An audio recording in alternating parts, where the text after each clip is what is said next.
It has been called the most controversial motion picture of its time. It is the most talked about and written about film of the decade. Now, from the director of The Deer Hunter, United Artists presents Michael Cimino's Heaven's Gate. The story of Jim Averill. He was born into the world of the rich and powerful, but his heart and dreams were with the people.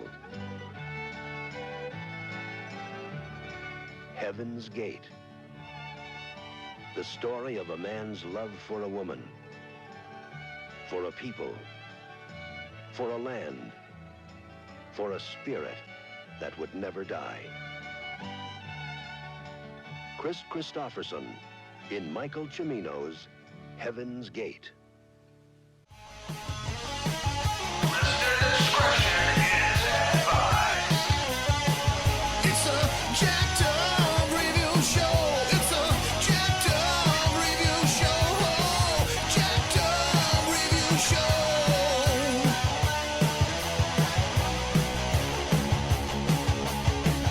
It's a jacked up review show. It's a jacked up review show. Jacked up review show.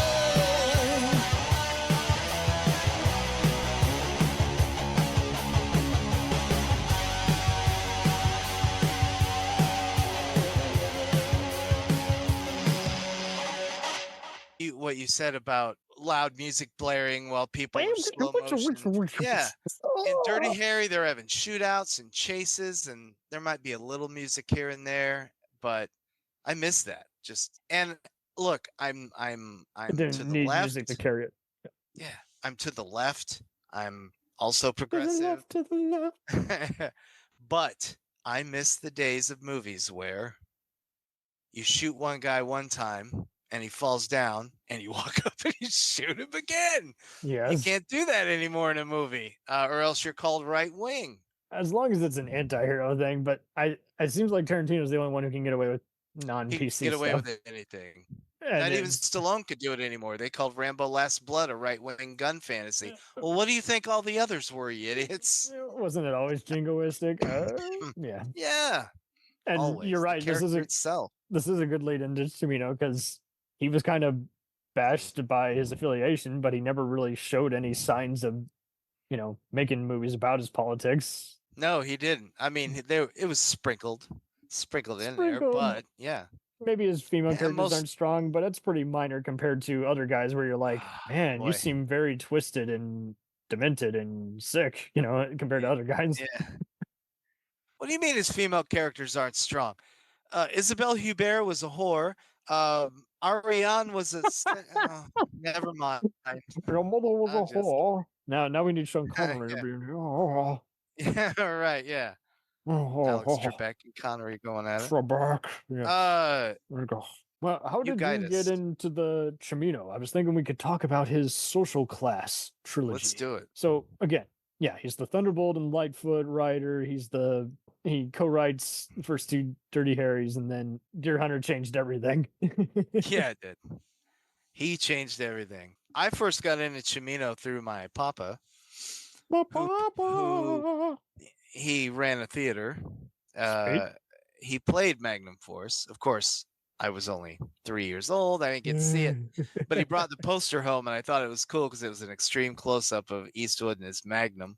Sweet. But I saw it on TV as a kid, and then later in the theater, and in a revival. And There you go. but my dad got me into it into Cimino when I was in junior high.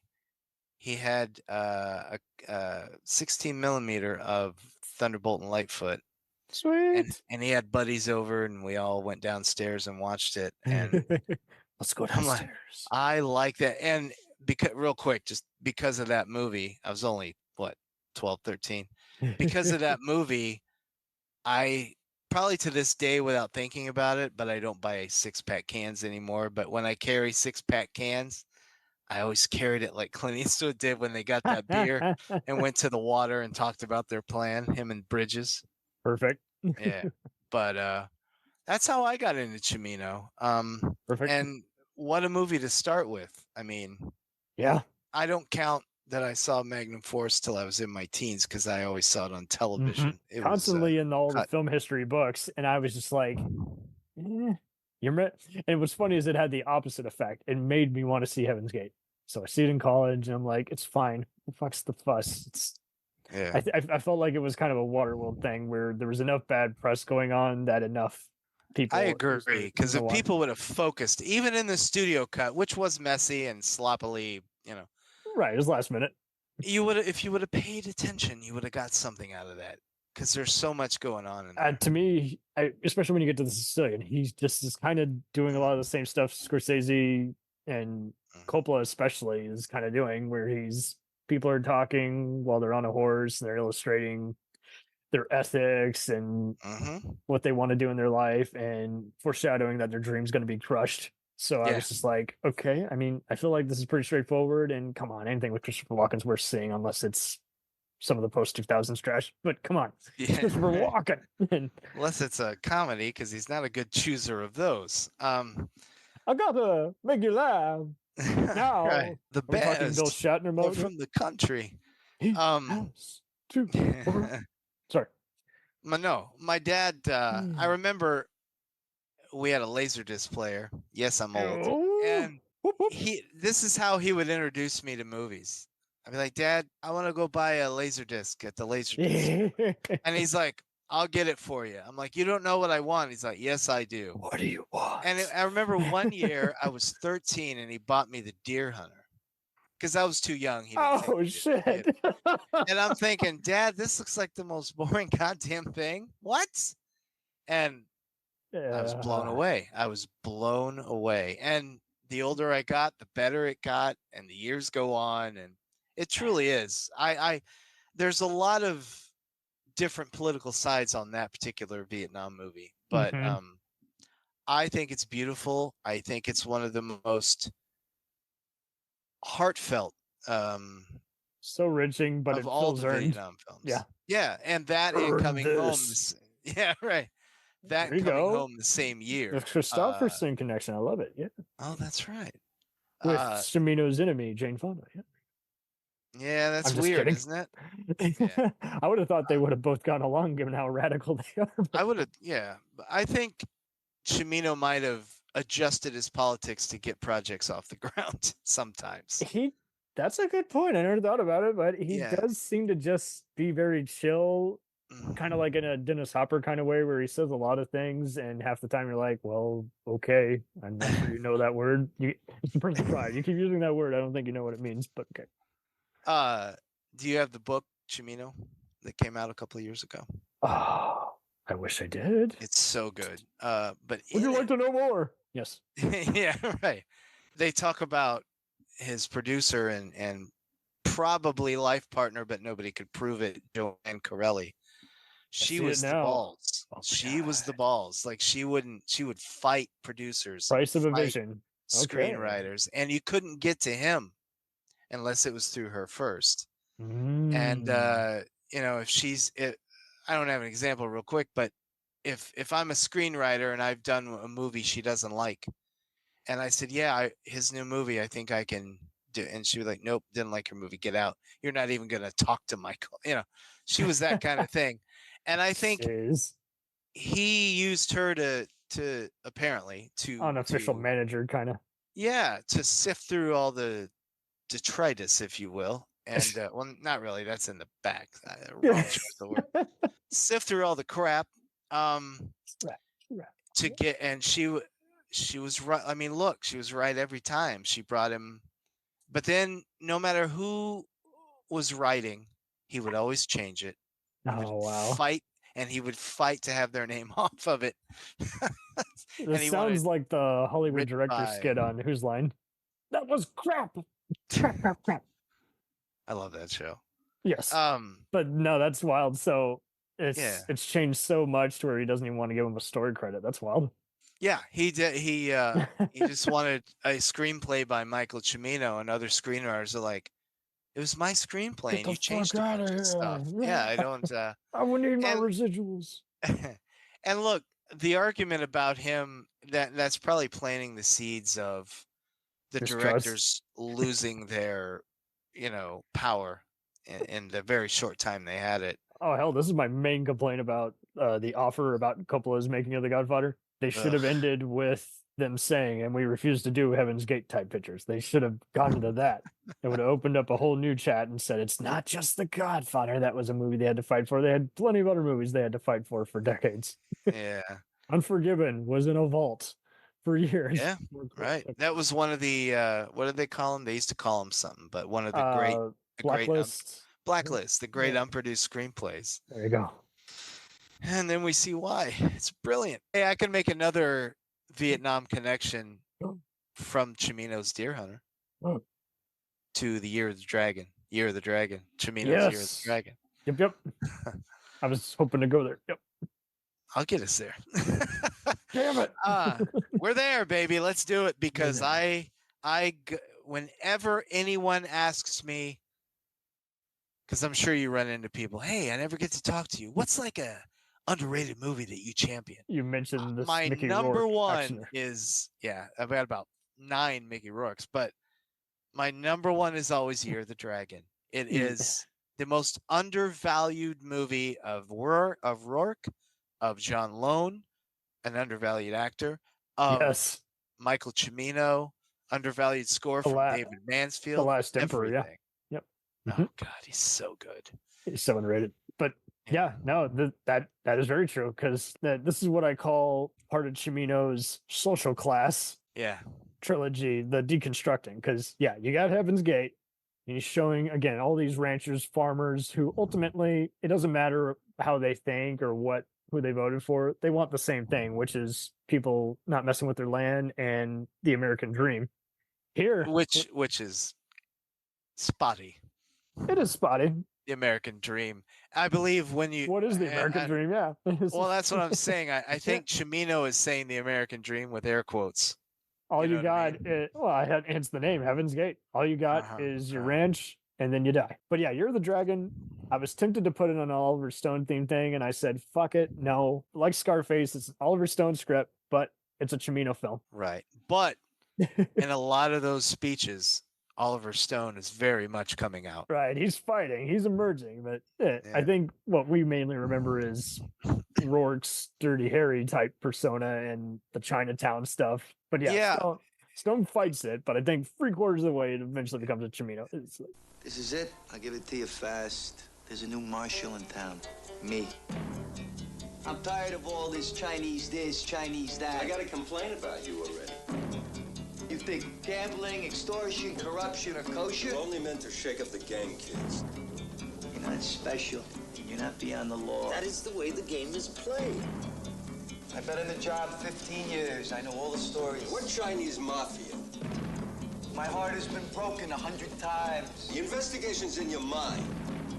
I've got scar tissue on my soul. You don't like it, resign. You're a great cop, but nobody likes you, Stanley. The point here is you cease and desist. Nobody wants to win this thing, do you? You care too much, Stanley. Maybe everybody's right. I'm chasing something that doesn't exist. This is not the Bronx or Brooklyn. It's not even New York. Chinatown fight can be very easy or it can be very hard.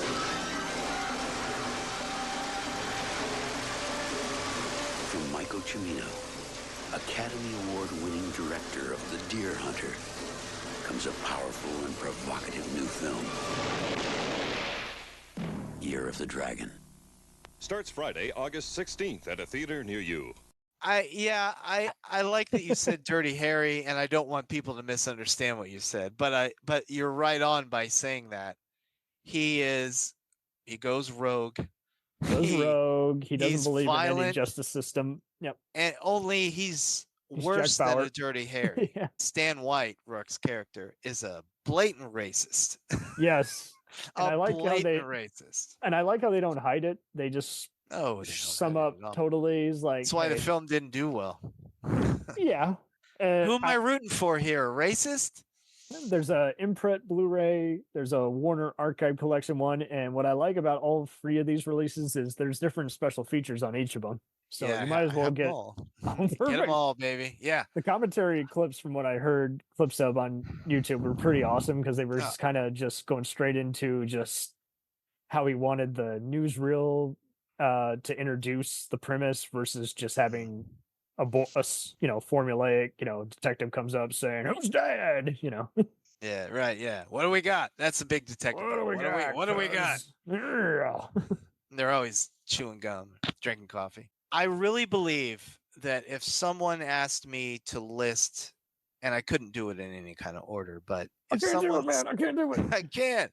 But if someone said, Anthony, make your list of 20 best Make cop your films wishes. ever made, Year of the Dragon would probably be in the top 10 to 12. It's just, with the exception, and I'm sorry, it's easy, it's low hanging fruit here, but of the awful performance by Ariane as the reporter. She's terrible. She was a model with no acting experience. Wasn't she one of his girlfriends in real life? in Cimino's? I'm I not think? Sure. Or was she Mickey Rourke's girlfriend? I'm not sure. I don't know. I don't know. He slept with everybody back then. Sure. Yeah, Rourke made the rounds. I just think it is, in many ways, it's unparalleled. Cimino. It's a good East meets West movie, but it's more than that. Yeah. For better or worse, Michael Cimino has a wide vision. And if you think about it, it's a New York set cop movie filmed mostly on sound stages in North Carolina, by the way. Mm-hmm. It's big. It's huge. That movie is huge. Manfield's score, Rourke's performance, the violence, the scope of it. Yeah, it's a New York street cop film, but it is big. Very wide shots. It's not trying to. It's not trying to be just the next like Rising Sun, China Gate, or Chinatown type movie. It's similar, but there's just it. Yeah, it's everything is bold. Every argument is big, and I don't remember every backstabbing, and that's okay because it flows just like a pulp novel. Where it's like, and then this happens, and now you're out of bullets, you're stranded, you got no car, you got to go and take down. Now that the assassin who's tried to kill you has given you all the info you need, now you got to make an arrest. But now you got to avoid all these other assassins. Stop this other triad war. Yeah, exactly. I just love it. And by the way, if someone watches Year of the Dragon and says, "Well, I'm not sure that Oliver Stone wrote this," there's a scene where John Lone goes to Vietnam to meet with the heroin dealer in Vietnam, and his name was White Powder Ma.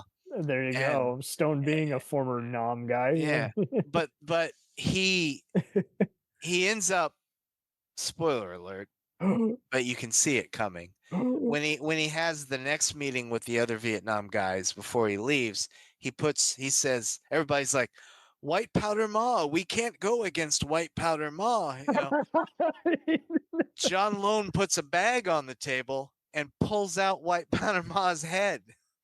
And if That's you don't a Scarface moment. Yeah. If you need a reminder that Oliver Stone wrote that, it is John Lone's line. He lifts the head and says, "This is symbolic. Let no motherless fuck ever raise their head to us." And I'm like, boom, that's Oliver Stone. I felt like Tarantino references it in Kill Bill. If any of you sons of bitches got anything to say, now's the fucking time. Now's the fucking time. I never thought about that. That could be his Year of the Dragon moment. That's as East meets West we're gonna get with their Yeah. Oh, the one great. guy, bam, blam. But no, Year of the Dragon is the biggest. It's not New a Bruce Lee movie, guys. Not at all. Calm down. Yeah. Calm down. I wonder if some people went to it thinking it was going to be Rourke. That would have been amazing. I'm looking for it's the guy who pretends to be Bruce Lee. Get Rourke on the case. Rourke on the case. Yeah. I miss the days of trailers where there was a narrator. That's great. I was watching some old trailers. I was watching old Canon trailers earlier. Oh, there you go. Yeah. I missed. Wait, we did a HBO Skinemax special, so we were joking about the old trailers where it's like, remember they used to play documentaries? Yeah.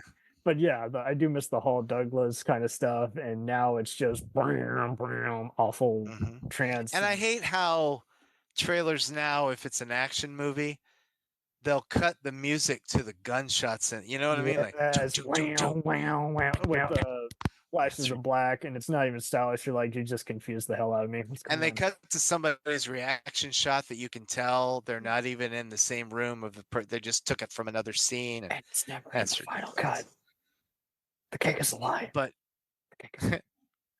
so which performance do you like?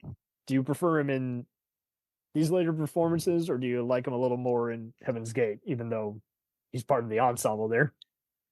He's great with his little fake teeth getting slapped around. Right. I loved him in Heaven's Gate.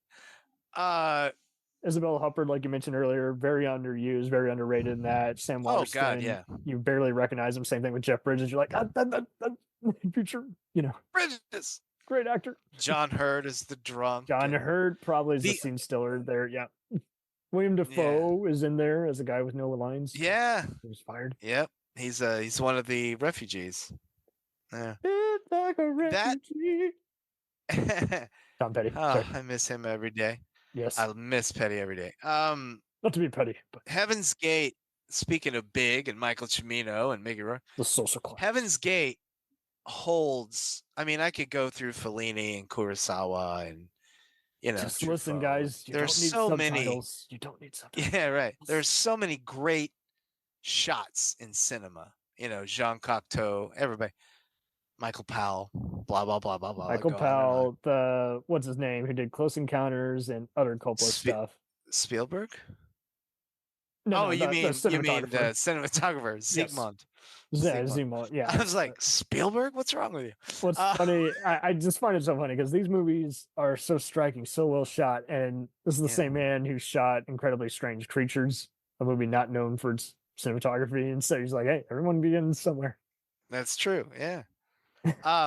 But I put Heaven's Gate 80% of the shots up with the best shots in cinema history. I mean, it's good God. There's some striking to visuals. Call this bad. I don't get it. I do not get it. I can understand if it's not for you, but you have to try really hard to find the bad. I agree. And look, me and my buddy Marty Scorsese. I'm talking right here. I'm talking right here. Yeah, right. Yeah. I mean, come on. Yeah, come on. We call it a masterpiece, and I really think it is. And I didn't know he liked it. That's awesome. he was its first champion. I saw the full cut at the restored full 5-hour at AFI. I'm pointing like you know where it is. Is that AFI. Anywhere on home media? Because it ain't on Criterion. Yeah. No. Is Criterion not the full one? Yeah, it is. I thought it was just 4 hours. Or maybe I'm sorry. Bertolucci's 1900. I would love to see another hour. Bertolucci's 1900 is 5 hours. I misspoke. You're right. That is the Criterion. I do love Bertolucci. Yes.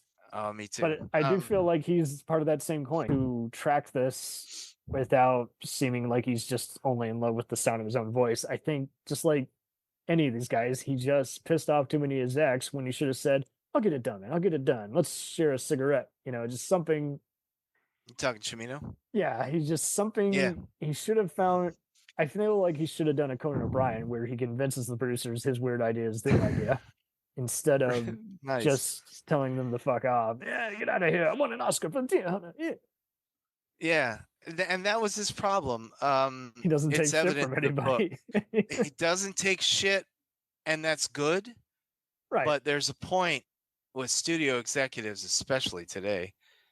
You gotta give a little to get a lot, man. You mentioned really Rick Garris earlier. I love how he mentioned on one of those Charles Band interviews how he's like, I don't see the point of assistant directors. They're basically executive directors.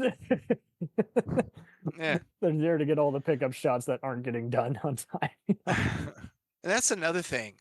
Cimino, the studio kept sending reps out to the Montana and he locked them away. And he eventually started, but the first like few visits, he's like, yeah, and I'm doing this, and they're like, oh, it looks good, and he'd show them dailies, and oh, it looks good, and then when they started saying, you got to start wrapping this up, he's like, they're banned from the set, they're not coming, and he would keep asking for more with Heaven's Gate. That's too. Oh, stupid, there's 100 You didn't horses need in that this much. scene. I think this shot needs about 50 more.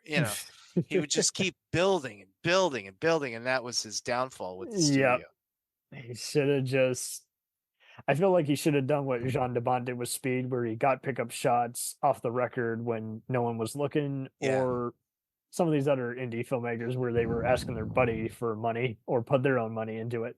Just Right. I agree. sacrifice your wage and make even more later on. Yeah, because I think without the bad, and unfortunately, that's the first movie that got killed by bad press. Yep. Like that was the precursor to the internet crushing. Only a movie. rediscovered on TV, but it was too long for most TV airings. So it's just Yeah. it was always, like you say, restricted to that Laserdisc.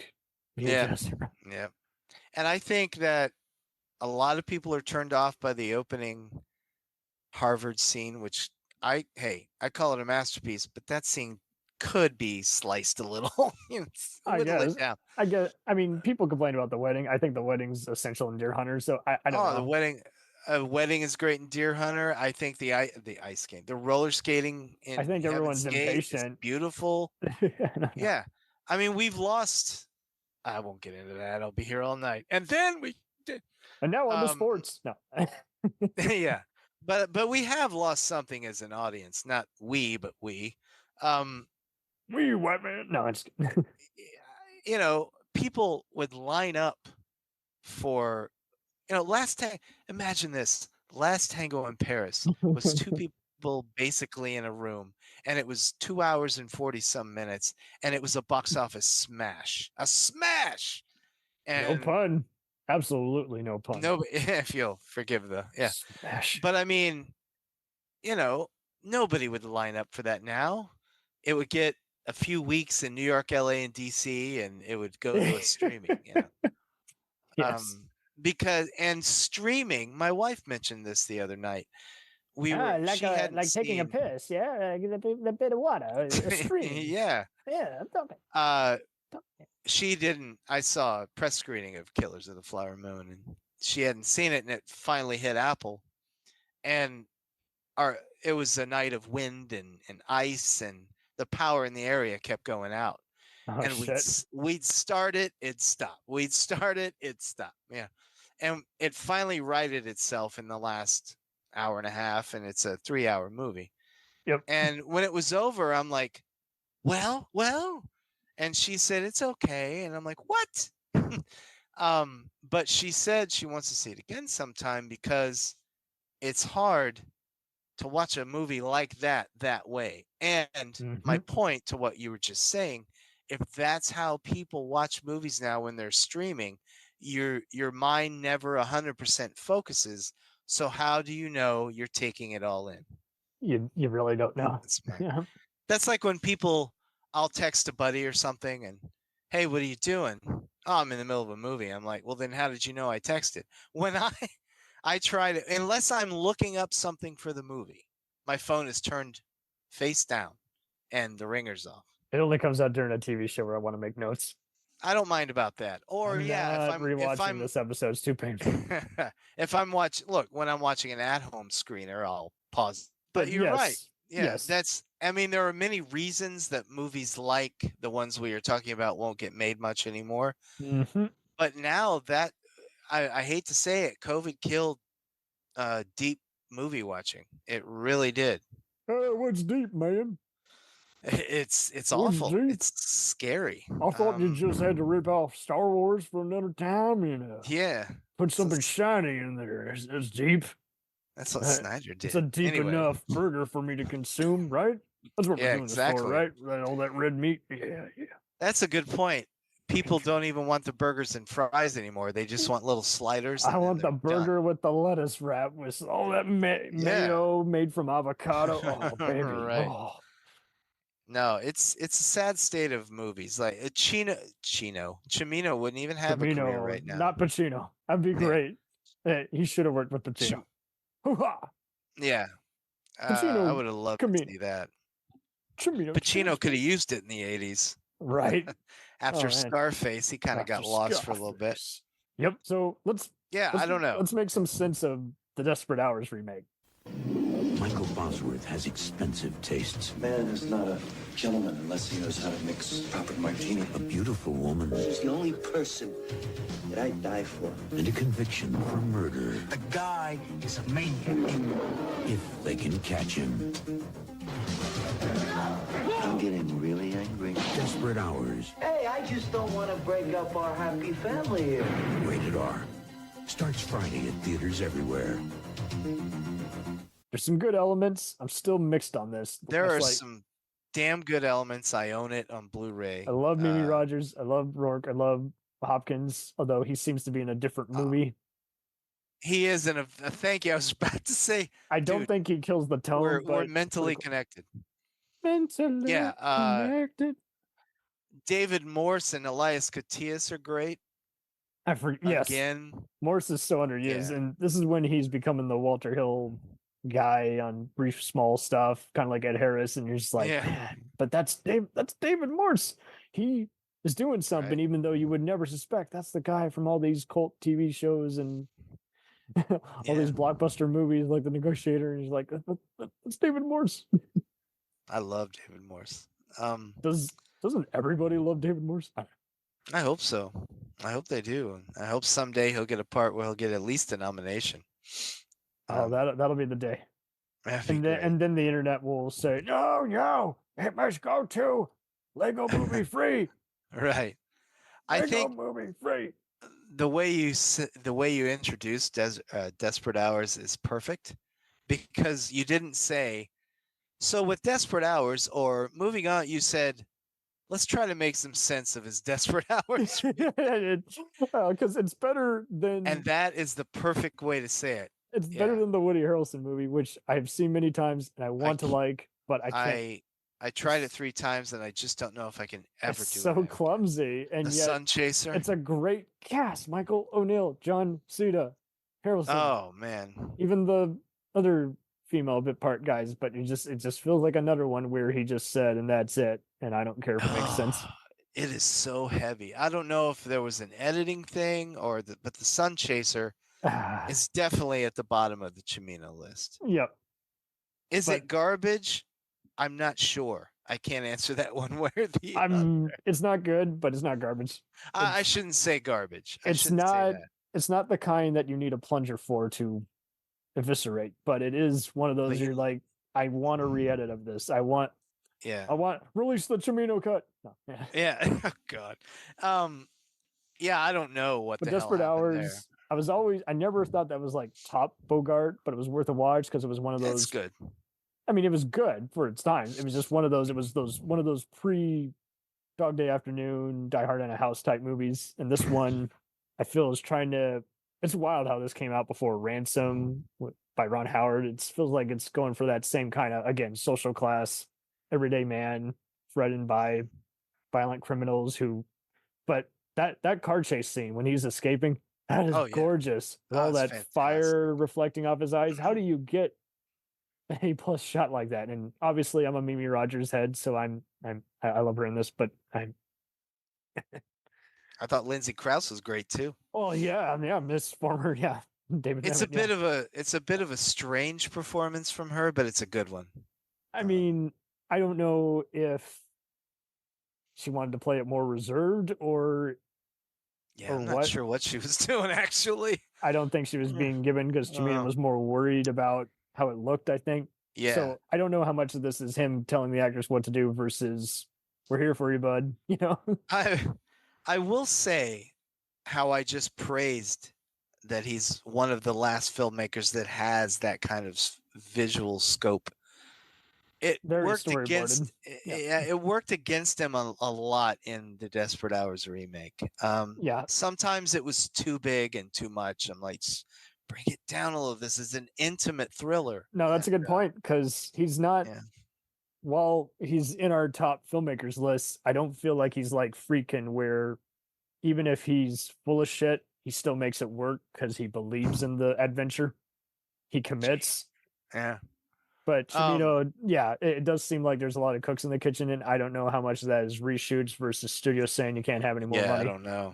I don't. Yeah, because that could have something to do with it, because even though it all plays out, it just kind of stops.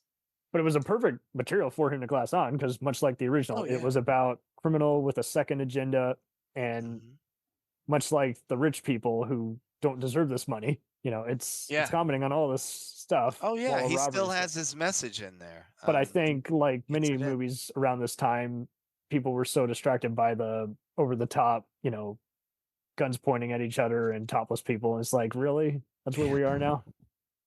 I know a lot of people, I barely met anybody that like it, but everyone I talk to, like it or hate it, they all have a problem with the Kelly Lynch scene. And I'm thinking, why are you hanging your hat on that? It's one moment. It's to show how much literally is one moment Mickey Rourke is, Why are you hanging a hat on that? You didn't have any problem when I did this all the time with Verhoeven type stuff, where people are so shocked by the content and not paying attention to what's actually going on. Exactly. Yeah. They have to set Rourke up as a creep, and he is. It's a movie that whenever I watch it, and I've seen it all the way through maybe 4 or 5 times in my life, but mind you, stretched from 1990 9 times. Lock and load. Really? No, I'm You've just done kidding. it 9 times? No, I was like, wow. I thought you said 9 times. Oh no, 5. Or was that 5? It's over 5,000. No. But it's not a bad movie. I was hoping time would adjust its reputation, but I don't think it ever will. And something that scares me, and a reason that I'm glad we're doing this show, and I would love to do a Michael Cimino Part 2, is I think Michael Cimino discussions that aren't about the success of Deer Hunter and the failure of Heaven's Gate are going the way of the samurai as well. Nobody talks about Year of the Dragon except true film heads. Nobody talks about Desperate Hours at all. Maybe that's how he thought, in a way, if you think about it, because he was kind of like a samurai. He didn't say much. People who met him said he didn't really meet much, and he was kind of guilty by just being in a bad environment. Like, people rejected his politics just because, like, they just didn't like his face. It was just petty shit like that, and he didn't even open his mouth. And then you get to his directing, and like you say, he sends them away. He didn't even directly tell him, "You're not welcome here." He's just like, no. But the good thing that came out of that book, and I've seen in interviews, the actors who worked with him love him. Mickey Rourke, even all the lesser ones, everyone's like, he's very organized, he's very in there. So he is like a painter. And they said he was, he's trying to paint his canvas, but a true artist. You're right. He wants to be left alone. And they said he worked intimately with the actors. They said nobody else could ask him a question, but the actors can. That is kind of kooky. You would think the Jeff Bridges loved him. Would want to know something. Yeah. What do I do, boss? But go away. Mickey Rourke called him a brother. Everybody loved him, and that's good to hear. That's some praise. Mickey Rourke calls you a brother. He's not gonna box you. He loves you. He loves you, man. If Rourke even gave me the side eye, I'd leave forever. I'd move away. I was trying to get an interview with him last year. He's a tough nut. He doesn't like doing them. I heard a recent Eric Roberts interview where he talked about how he's in a very crappy part of a town, and just like, what? How did he get here? Yeah. Are you talking about Roberts or Rourke? Oh, Roberts was visiting Rourke's current apartment complex. Yeah, I don't know why he let himself slip back into it. He was pulled out, as Sean Penn said at the Oscars. Mickey Rourke has been resurrected, and then almost within a 3-year span, Mickey Rourke threw himself back in the gutter again, and I don't know why. I think he and Cimino are one of the same. They say what's on their mind, and all these guys are afraid for you to speak your mind unless you're Tarantino or Spielberg. Which is That's stupid because true. Spielberg doesn't say anything, and Tarantino, he's kind of like a sports star. That's part of his brand. Exactly. Pissing you off. I agree. Yeah. So I don't know. I really don't Yeah. know. It's sad. We will never see the. I keep going back to this word, but it's perfect to describe him. We will never see a visionary filmmaker like Cimino again. But to they're call Heaven's Gate a Razzie contender, I'm sorry. Oh, I can't even. I with can the understand Razzies. you've got. Oh yeah, I'm already sick of them because here's that they were picking on some other people, and then when they pulled back their Bruce Willis hate when they found out his condition, it's like, see, you're not. You claim you're helping, but you keep nominating these people who are the best things about these lesser or controversial movies, which you supposedly didn't even see. You just went to Rotten Tomatoes and made your mind up. Oh, it's 5%. I gotta nominate it because who else? Man.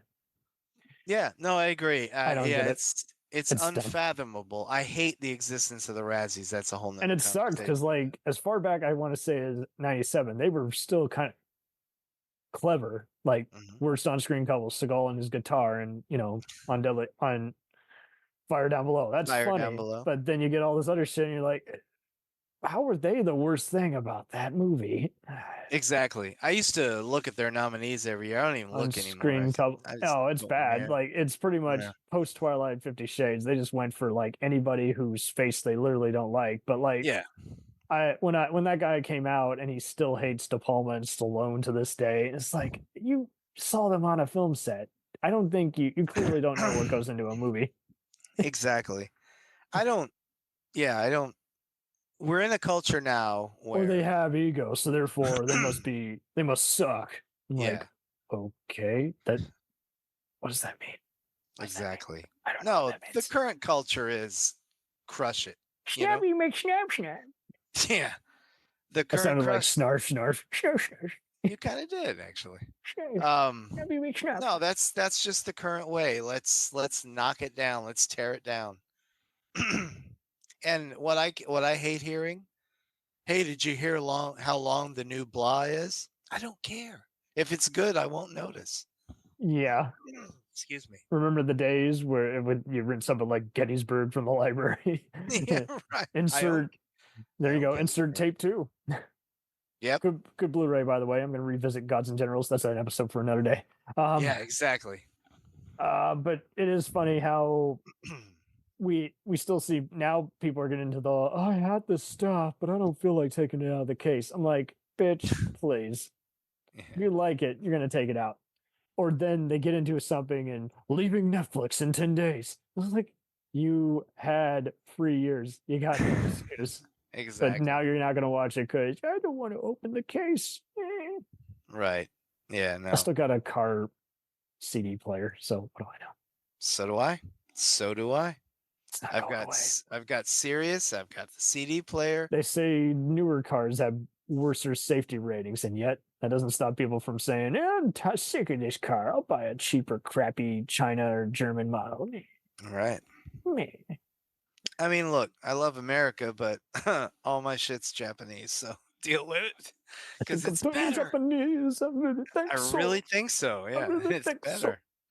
So let me ask you this: of the Cimino, and what's sad is that also tells you something about Desperate Hours. We're kind of done with it already. What Sounding desperate, are we? of the Cimino films? With the political edge, and I still say that includes Magnum Force. Yes. What one do you think that he drives it home the best? I feel like he wants to go the full mile in Year of the Dragon, but it's more of a stone script, and he's just adding his action and just loving staging Mickey Rourke, who's really great in it.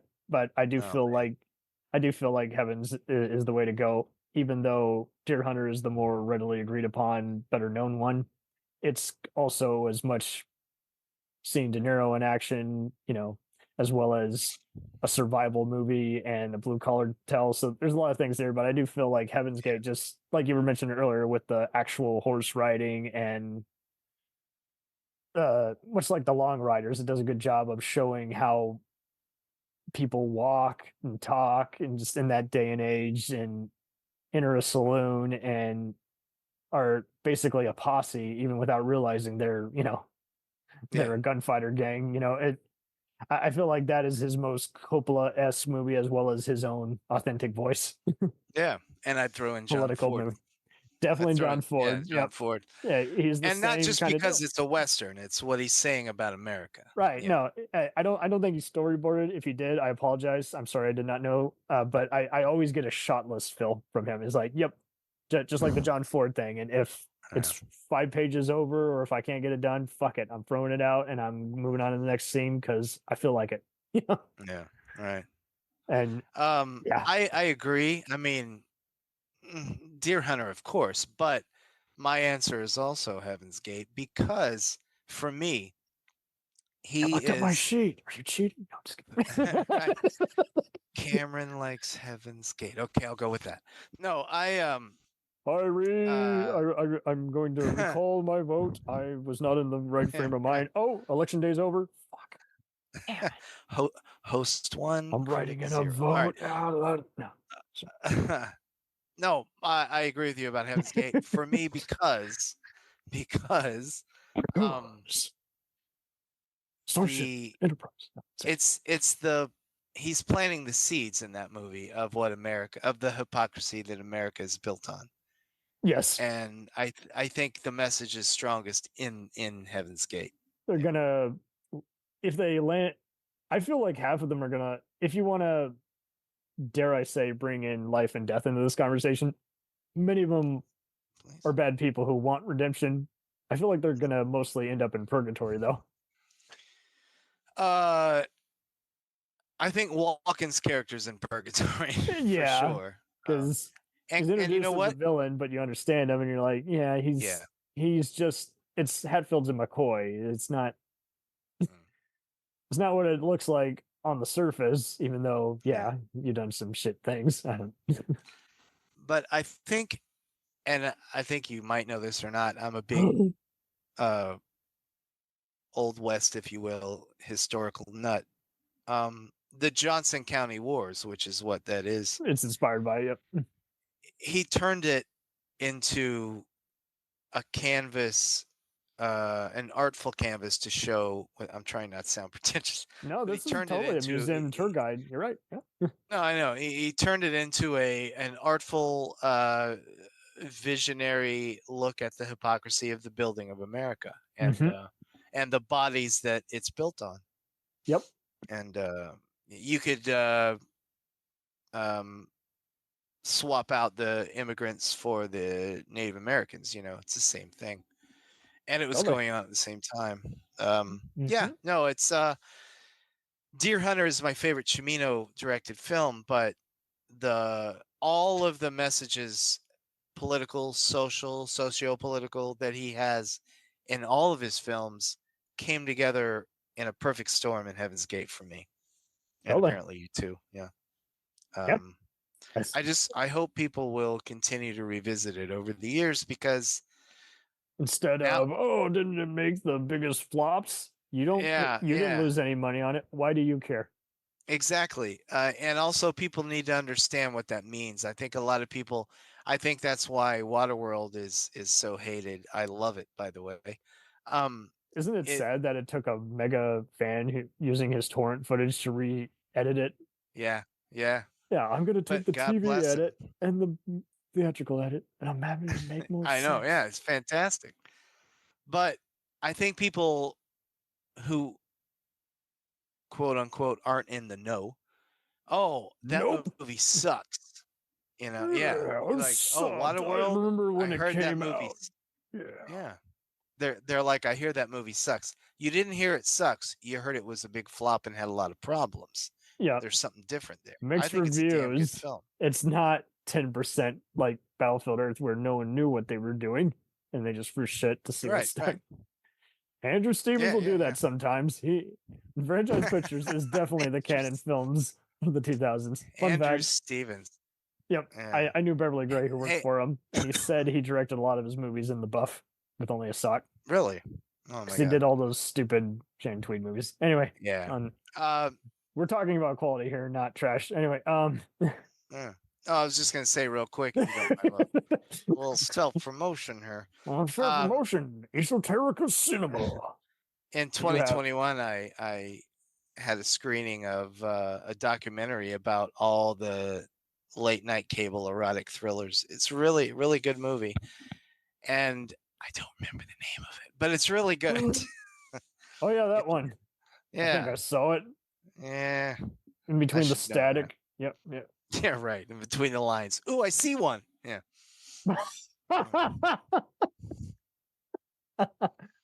Oh man. I saw it for 3 seconds. If they don't move, the squiggles won't come back. Thank God it's in color.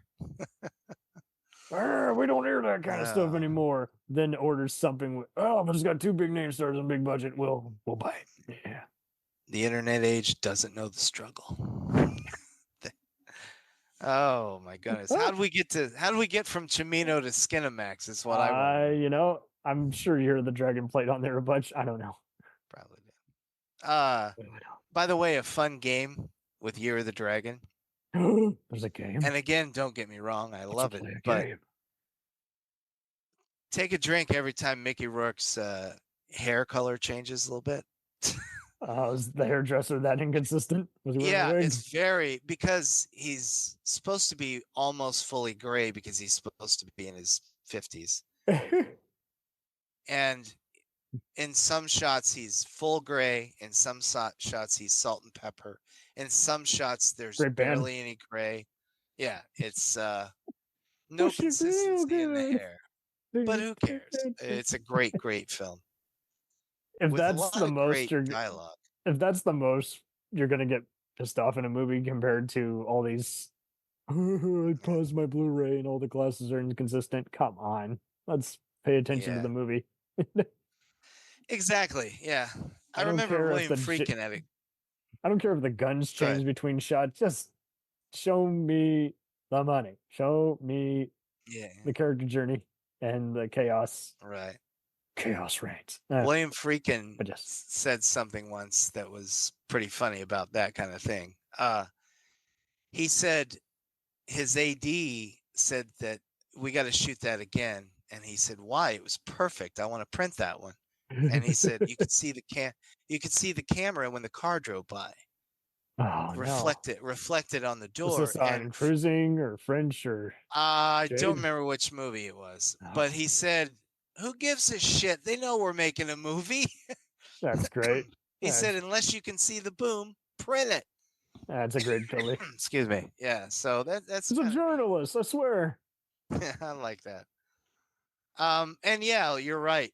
Mickey Rourke's hair. It took you multiple viewings to see the camera crew in T2 Judgment Day escaping from the. No, that's right. Yeah, I forgot about that. It's erased in the Blu-ray free version, but whatever. It's just annoying to me how it takes people going to moviemistakes.com to finally change up their movies. I'm sure you heard about the digitally removing the boom mic in The Godfather. I'm like, my God. Oh yeah. Do you know, very quickly, do you know Richard Lester's Three Musketeers movies? You do, right? Yes. Oliver Reed. They're, by the way, two of my all-time favorites. But there's a scene where they're fighting the Cardinals guards, and Frank Finley is Athos, and he goes behind they're fighting in a laundry area, and there's laundry on the clotheslines, and he goes behind a big hanging sheet to wait for one of the guards, and he's going to pop out. And I think they may take it out whenever it comes to frickin' American Blu-ray. But if you watch the DVD special edition, when he does that, the Cardinals guard comes close to the laundry where he's standing, and then you hear, "Okay, go, Frank," and then Frank Finley comes out. Oh wow! And I'm like, I kind of hope they never take that out. That's kind of neat. Because it's funny. It's Richard Lester. He's like, okay, go, Frank. It's wild how it took a Jackie Chan type spectacle for stuff like that to still be in the final cut. It's like, you couldn't redo it. That's more. Yeah, right. I'm not doing that again. Yeah. I'm going to be on Podcasting After Dark, and were talking about Android, Roger Corman produced movie. Oh, And very we nice. joked about how Aaron Lipstadt, I heard him on the Talking Pictures podcast, and he talked about how he did the stairway stunt. Like, we don't got money for a stunt, man. I'll do it. That's nice. Did he get hurt? I think he did okay, but the main reason people are checking out the movie is they're like, when they look up Blade Runner knockoffs, they look up movies James Cameron worked on before he was famous, and it's just funny how all these movies we're talking about get rediscovered in a loose way. But yeah, I'm sure the Musketeers movies will always be on the top swashbucklers or swordplay adventure films. But Oh yeah, it is funny to have to kind of look up just different reasons for how you rediscover it. right, exactly.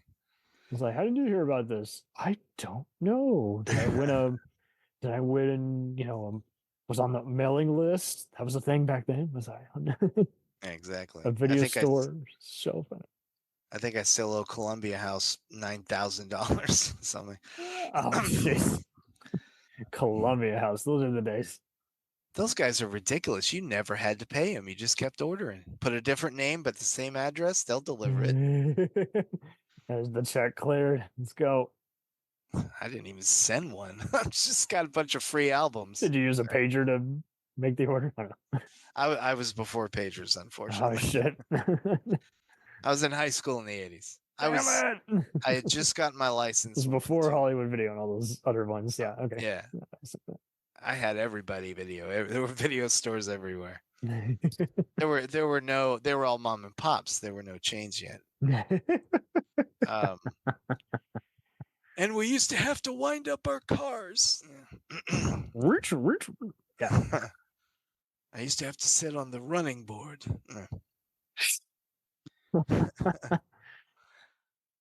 Oh, it would be amazing if someone took some of these film crew members and just started working them into like a Magic Time Machine kind of style, like movie restaurant.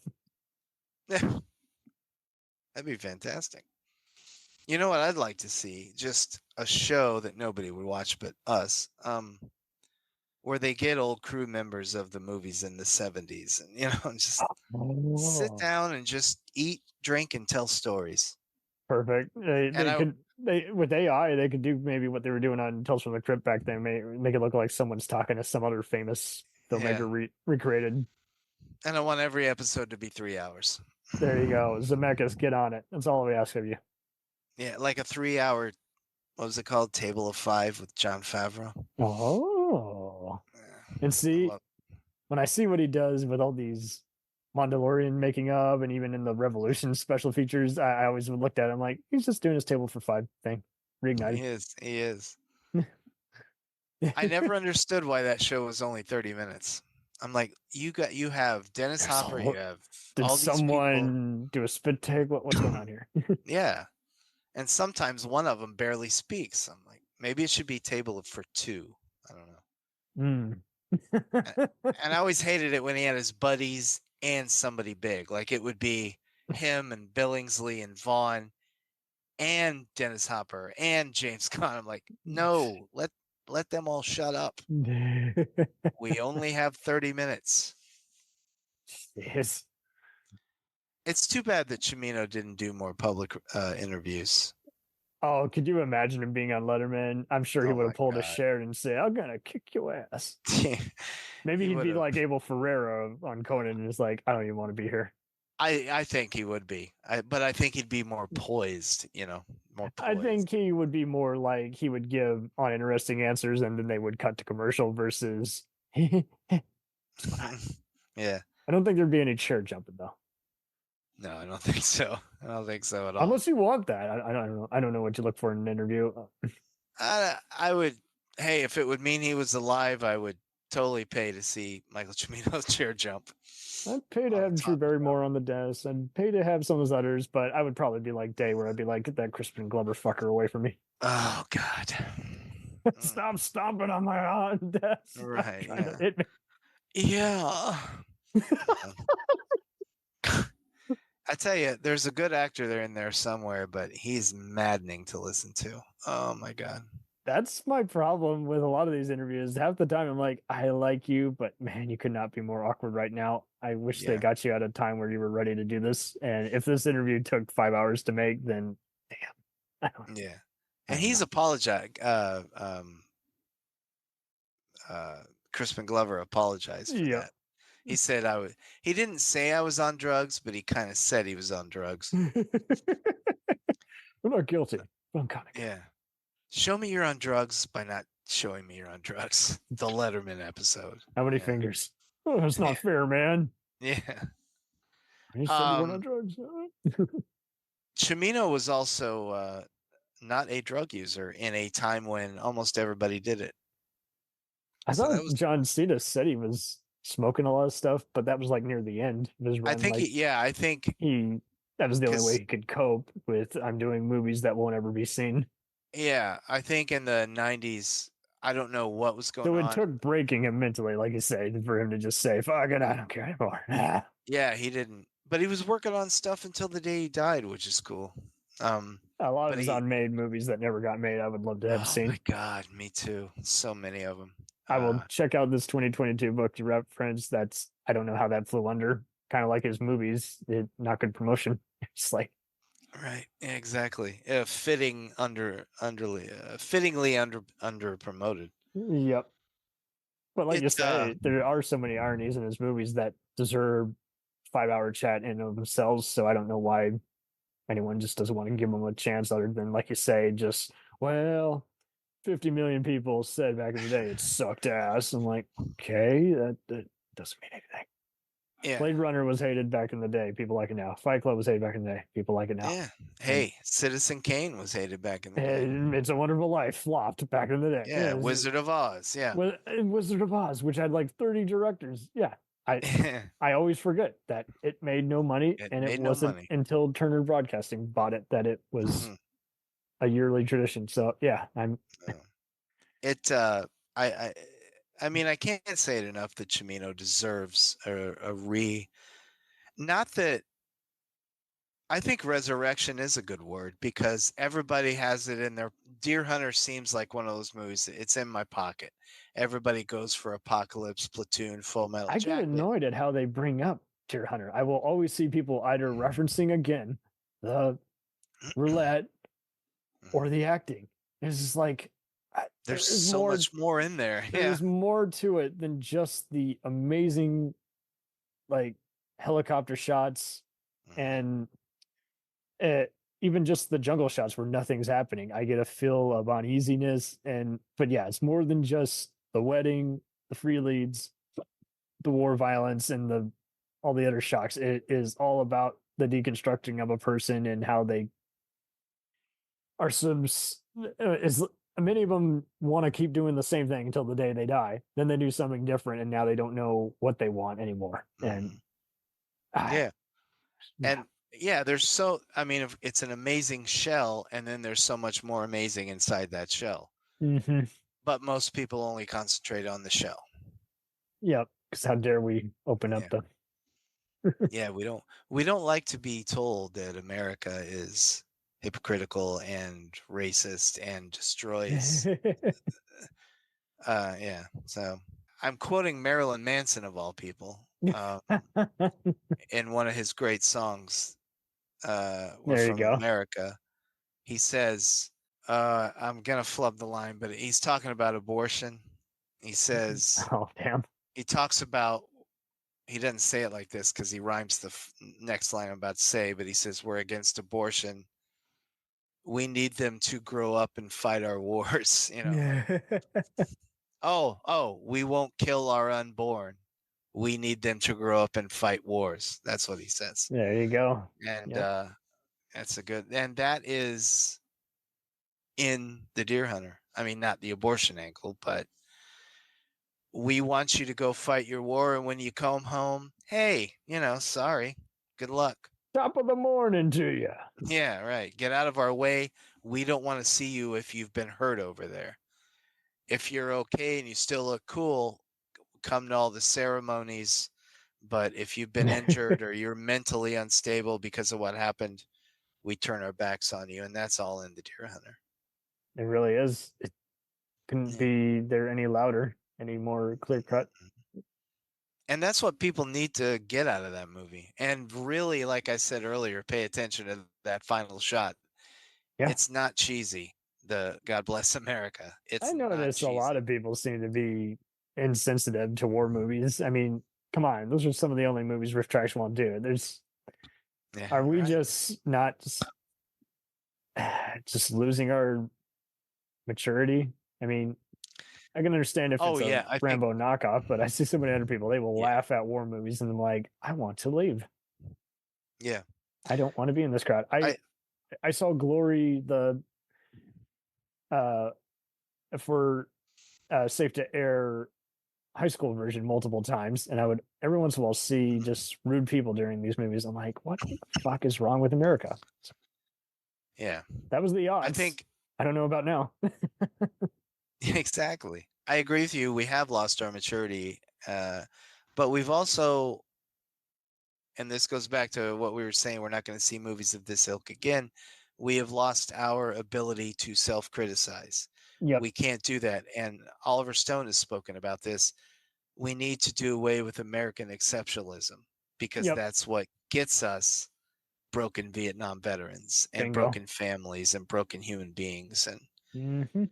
And that's all in The Deer Hunter. Yeah. We could do a Indeed. whole 10 shows on The Deer Hunter.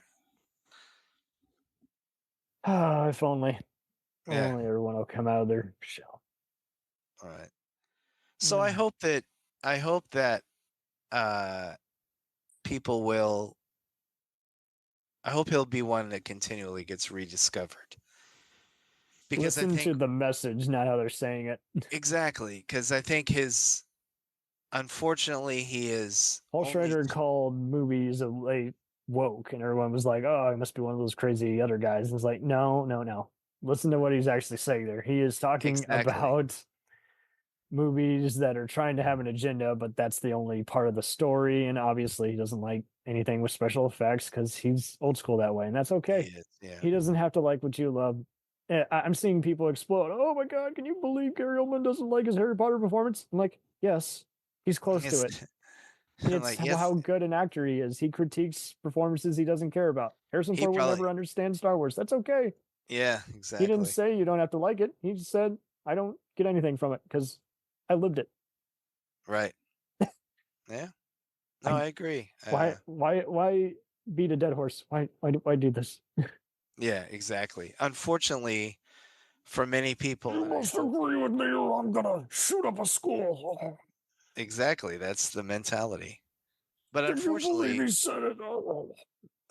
Michael Cimino is only one of two things to a lot of people.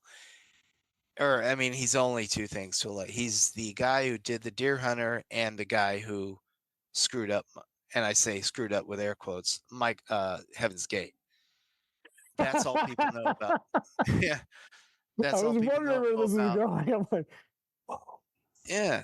my. That's all. I mean, ask anybody. Did you He know Michael fucked it up. Cimino? And that's why Yeah. it's good. Did you know he co-wrote Magnum Force? I had no idea.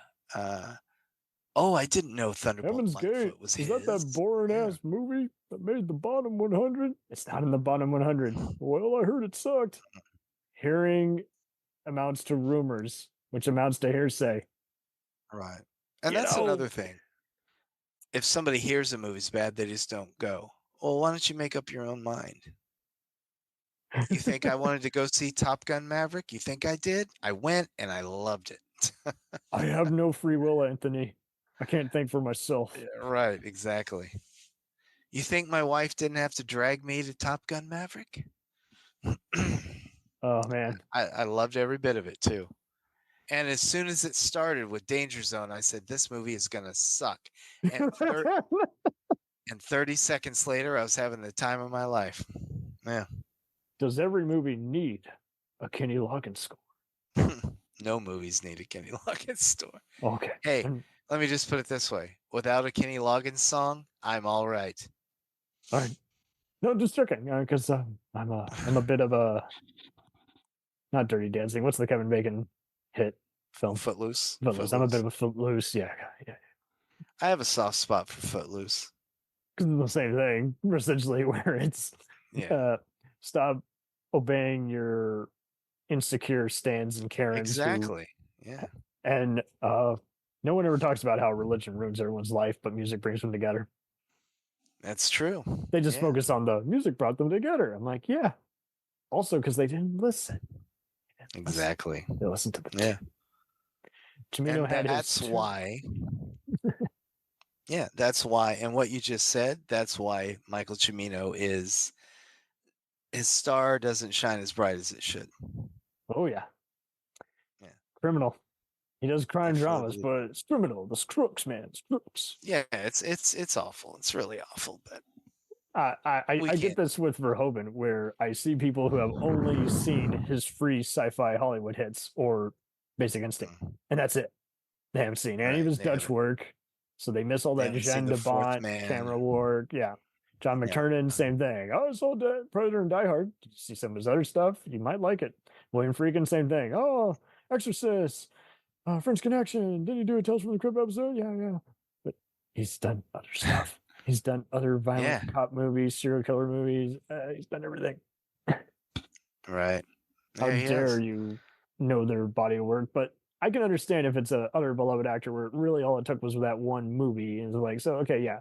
Louise Fletcher, okay, Sure. cool. So always be Nurse Ratched and K-Win. Okay, cool. But then there's other ones where it's like, they're more than just the sign language person who won an Oscar. They're a very talented individual. You should check out other stuff they've done. But And that's what I like about Cimino. His themes are consistent. His genres are different.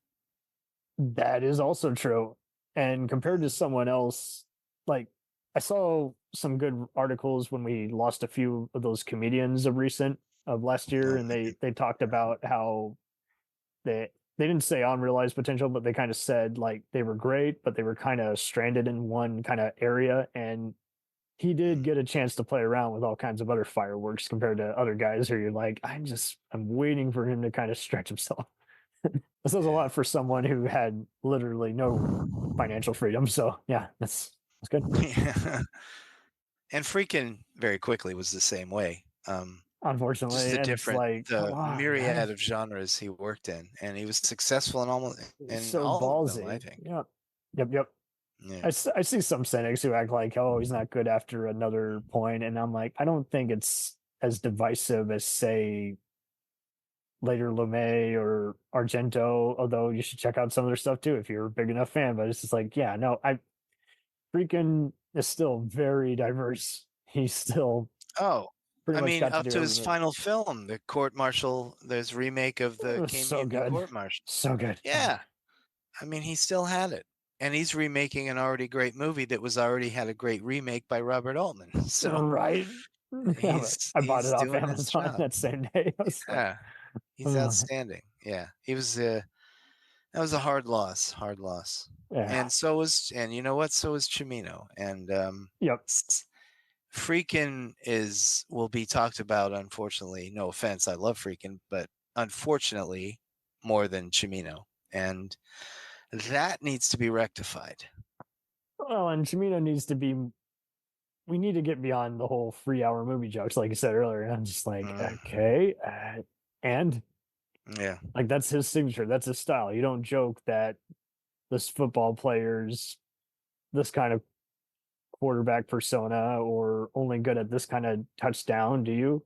I mean, you probably do, but it's kind of redundant. Why go there? That's what I love, air quotes again, about the people who bitch about long running times will sit there on a Saturday when they don't have plans and binge watch an entire season of a show.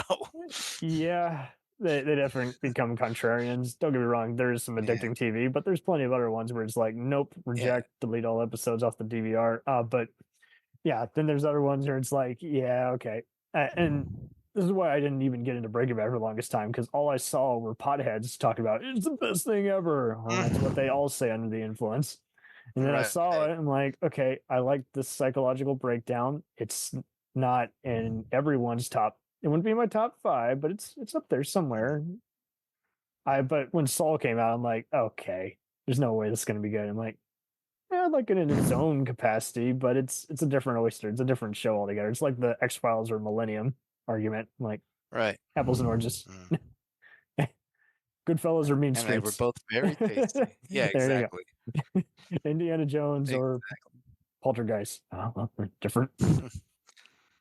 Yeah, but they'll watch 8 hours of television and then get on Facebook and say, "Did you hear Scorsese's movie is 3 hours?" They'll watch 3 hours of in-game adventures. Yeah, but Or that. Yeah, I was trying not to say that, so thank you for doing it. every other Star Wars or James Bond movie is 2.5 hours. So what does that really mean? A 2 hour and 45-minute Ant-Man movie. Do we need that? No. I saw all the Rocky movies. I didn't see anyone complaining then, although it was so ridiculous how then everyone's like, "Oh, Stallone's still alive." I'm like, he won an award for the same role he originated and got nominated 4 years ago. This is ridiculous. Yeah. Yeah. Ugh, Yeah. I don't get it. Well, hey, Cimino, let's keep propping him up to people because proposition. Take him with you, film people, because Take me Cimino as is I am. yeah. He's as important as anybody of his generation to me, I think. 70s and 80s. Blammo. Yeah. And again, I mean, look, he has one of the best Vietnam films. He has one of the best Westerns, and he has, in my opinion, and he has one of the best, in my opinion, cop thrillers. He has a great robbery movie that he Ever made. scripted. Yeah. He's And as much yeah, an actor's director as LeMay. You can't tell me. I don't see anyone even talking, any filmmakers saying, "I'm jealous of him." Maybe they were on Yeah. Oscar night, but that's a different story. They all are on that night. So Right, they're all bad right. sports. 78, I would not want to be a voter at 78. Oh, I don't know how they split the Coming Home Deer Hunter, but they did it. Yeah. Yeah.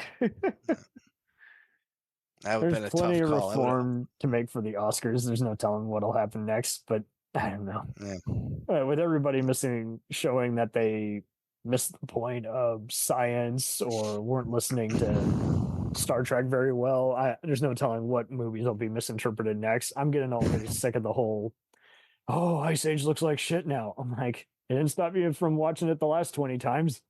Right. Back in the think day. there's like 10 of them or something. 2002 graphics. Okay, yeah. And yes, there was such a thing as bad thing. I think I stopped after 2. Yeah. Yeah. So it's just like, yeah.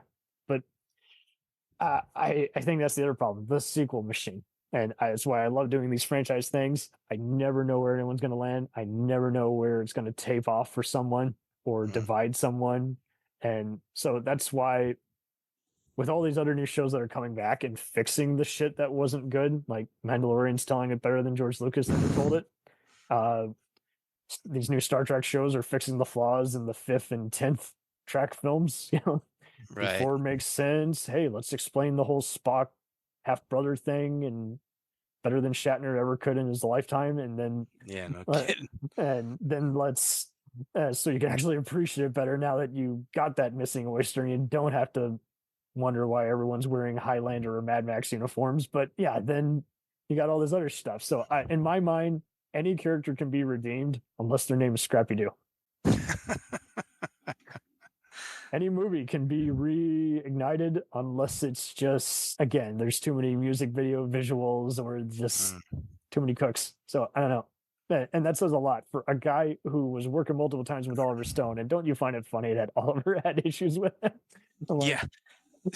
I'm sure Cimino had issues with him. So because they're both script writers, they want those two egos clashing together. Just oh my god! I'm surprised we're all still here. They should have come out of the closet and said, "I propose." It should have made mad love. I love you, Oliver. I think like you. I love you too, Mike. You think like me. Well, hey, the baby they made together was brilliant. So yep. Lightning in a bottle. Yeah. Yep. Yeah, it really was. So this is cool talking about the social classes. I don't think anyone else can really talk about this. I think the closest you're going to get is Dennis Vanob. Yeah. But what's shitty is some Dennis Vanob fans can't explain why he's so cool, man.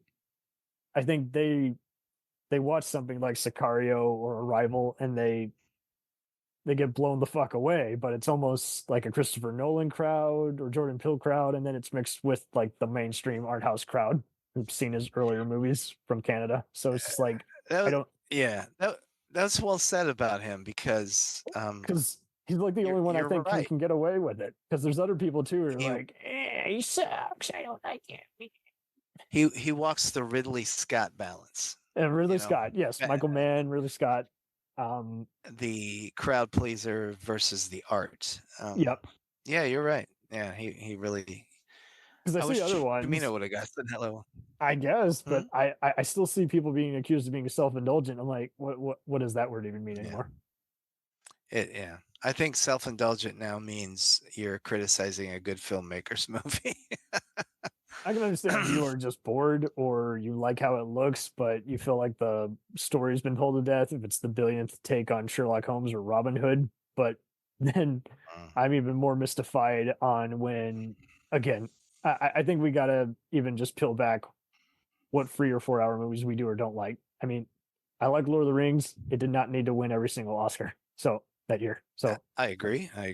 and yeah, And every Peter Jackson movie doesn't have to be 3 or 4 hours it long. does not need to be 3 hours. And I know people who still want him to kind of return to his Sam Raimi, Joe Dante kind of original roots, but I don't think he's interested in that, which is kind of a bummer. So what do I know?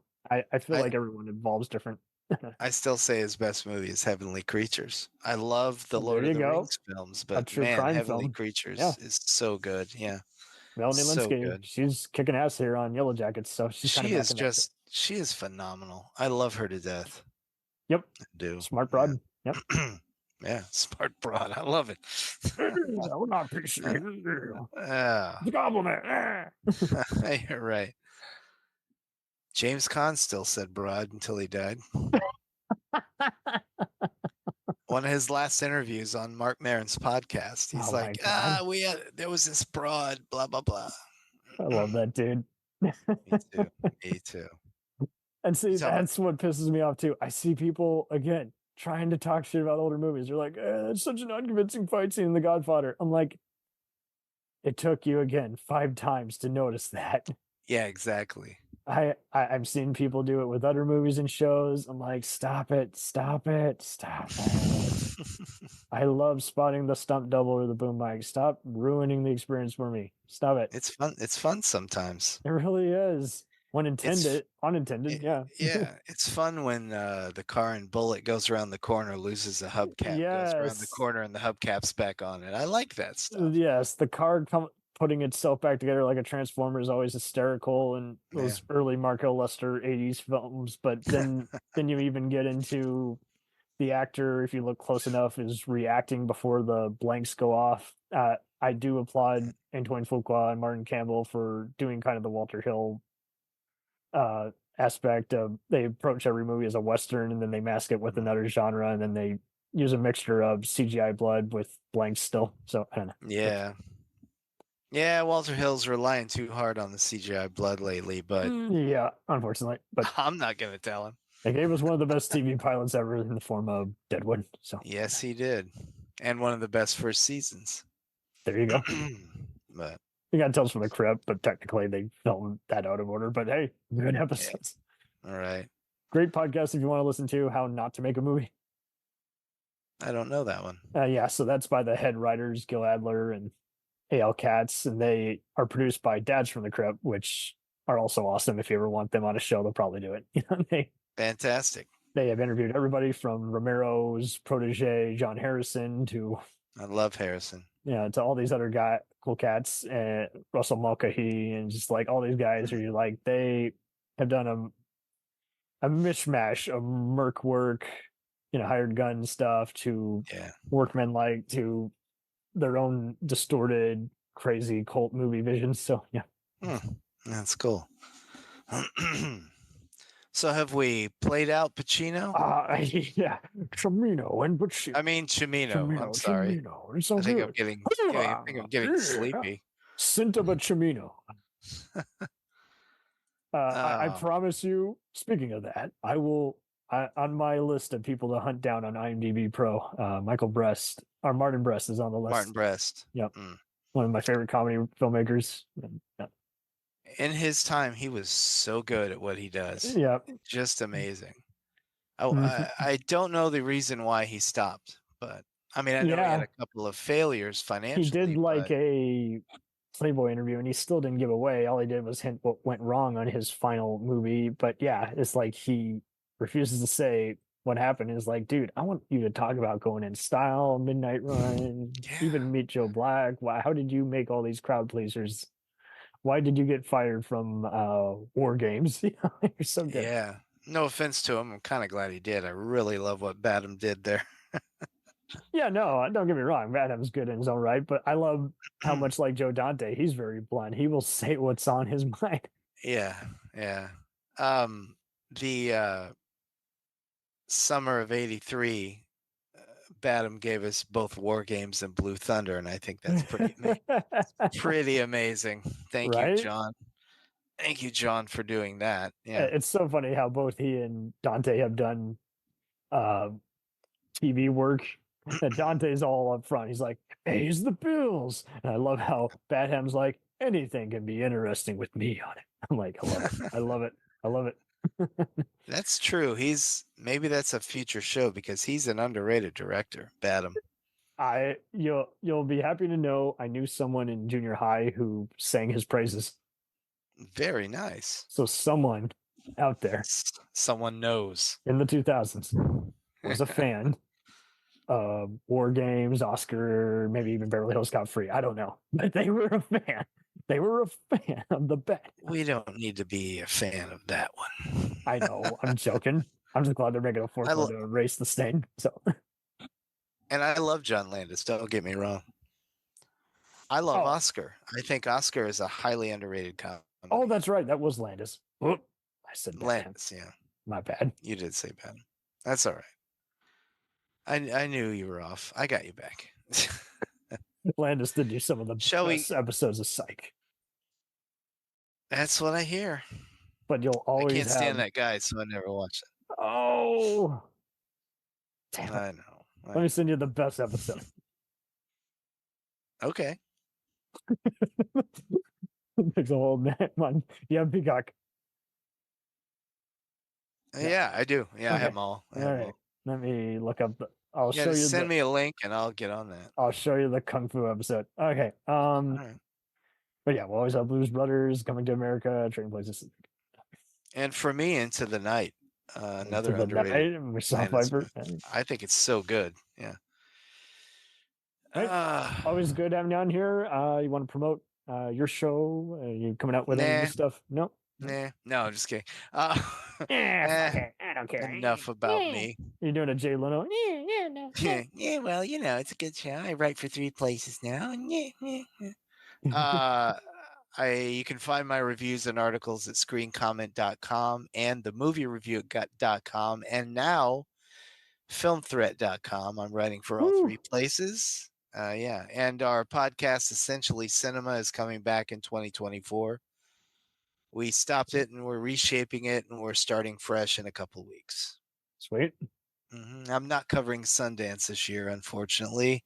Too much to do on the home front, so I'm staying here. But... I'm staying here. Like the summer Sam, I'm staying inside, man. All right. But you can find all my stuff there. And yeah. All right. So question here for the noir viewer and you. I don't know if you're up to date on Justified. Oh, yeah. Did you notice the out of sight in reference? Oh, yeah. My man from Amsterdam. I'm like, so it is part of the cinematic universe. They did the Karen Cisco thing. Now they went there. No one will ever get that unless they've seen out of sight. Yep. No, it's fantastic. I didn't love this season as much as the originals, but it's still really good.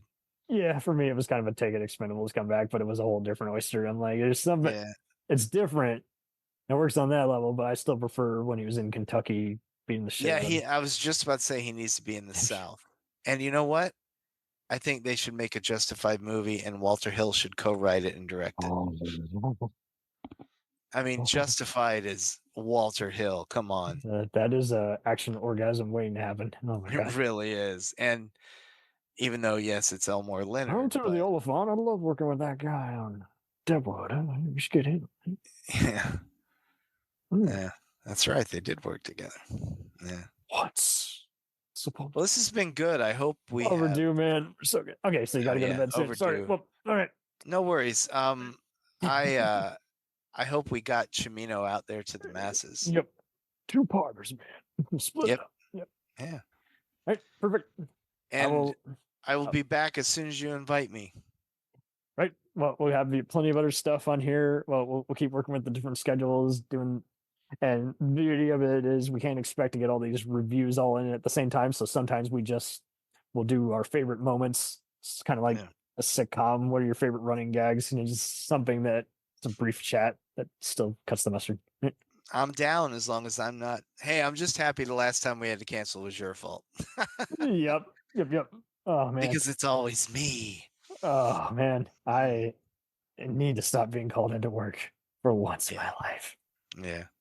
I'm supervisor, but I deserve a night's sleep and 3 days off. Yes, you do. You really do. I used to be a restaurant manager. I know where you're going from. My dad can relate to you. Was it Godfather's Pizza? No. Oh, I ran a couple of restaurants. But yeah, the manager kind of does everything. Waits the tables, tells other people, "Hey, you need to help me out here, throw me a bone," instead of coming in late and waiting on and if you tips. think you're safe once you've gotten home, that's not always the case. No, someone else is a no-show and you got to come in. Yep. Yeah. Oh man. All right, man. These This days was are a gone. blast. Thank you for having me. Those days are, yeah. I hope you get to go to some other Fantastic Fest or some other cool hangout.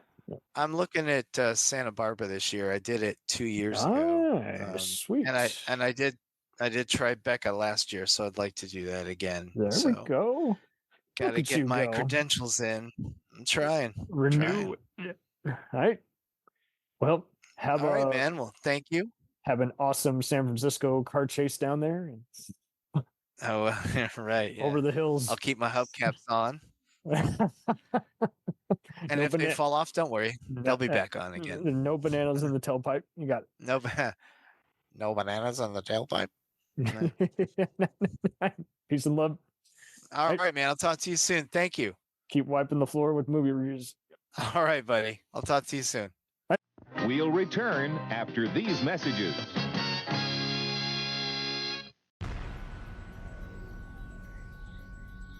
The Jacked Up Review Show podcast is honored to be part of the Blind Knowledge Podcast Network. Join anytime, talk the talk, and enjoy yourselves. There's something enlightening for everyone with this crowd of cool cats. Check them out.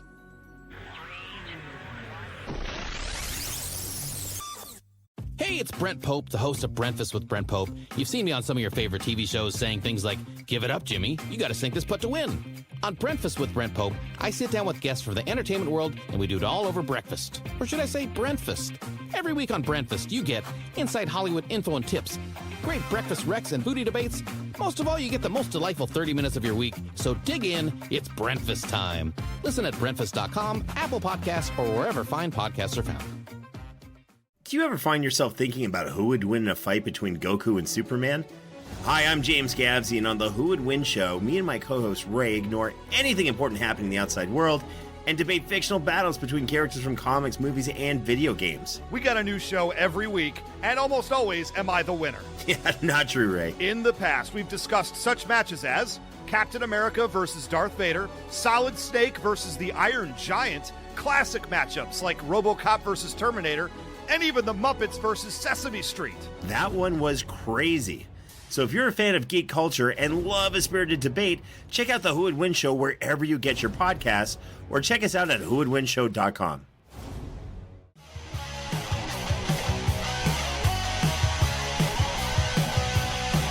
Follow us on the web on Facebook, Twitter, and Instagram.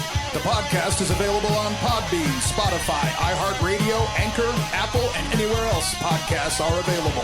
Feel free to review our show and leave comments on any of those sites. Thanks a million for listening. It's a jacked up review show. It's a jacked up review show. Jacked up review show.